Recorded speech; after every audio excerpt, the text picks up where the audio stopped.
donc vous êtes de Saint-Georges Oui, et vous êtes spécialisé dans les diminués à la calligraphie, hein, c'est ça? c'est ça, Ouais. le milieu de la calligraphie, c'est ça. Alors, ça vient de quoi? Depuis toujours?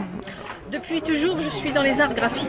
D'accord. Puis, Vous étiez quoi avant alors? J'étais typographe. Typographe, oui.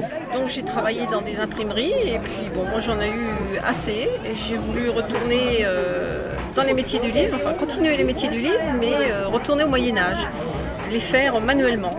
Alors, c'est quand même assez particulier, vous n'êtes pas nombreux à faire ça? Pas vraiment, non. Dans le département, vous êtes seul? Non. Non, nous sommes plusieurs. Non, Ah, quand même, ouais. Oui, tout à fait.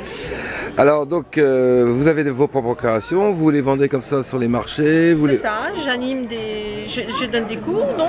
Ah, vous donnez des cours aussi, Je donne oui. des cours, j'anime des classes des jeunes élèves qui ont pour thème le Moyen-Âge. Et puis des expositions de peinture, des expositions à thème, et puis beaucoup de fêtes médiévales, bien évidemment, où j'explique un petit peu mon travail et avec quoi je travaille. Alors les cours, vous ne les donnez pas qu'à Saint-Georges, vous les donnez aussi à Rechèvre? Je les donne à Rechèvre, à Chartres, et puis à Illiers, et puis partout là où on me demande. Dans des associations, on forme un groupe et je me déplace. D'accord.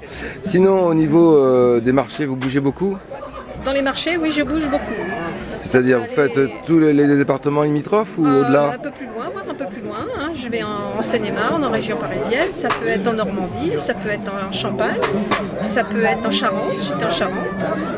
J'évite d'aller trop loin parce qu'après ça fait des frais un petit peu. Oui.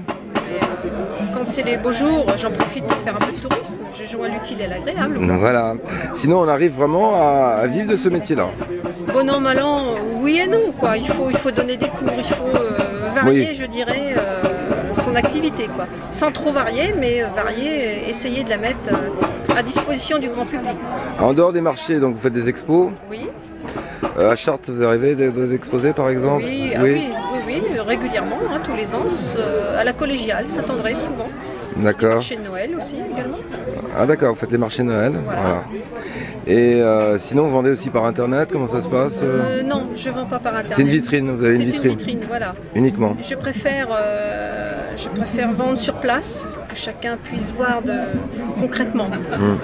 Faut-il avoir un don? Oui, sans doute.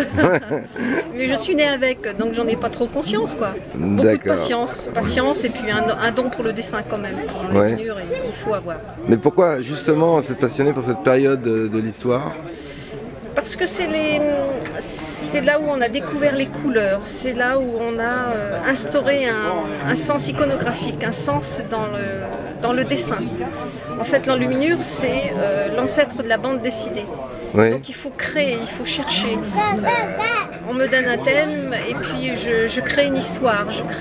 C'est ça qui m'intéresse en fait. En fait, au-delà, c'est une histoire. C'est une histoire. Voilà. L'enluminure, c'est une histoire. Une enluminure, c'est une histoire qu'il faut résumer dans une image. Donc il faut chercher les ingrédients, c'est codé, hein, l'image est codée, les couleurs sont codées, ça n'est pas organisé n'importe comment. Très bien, merci Monique. Merci.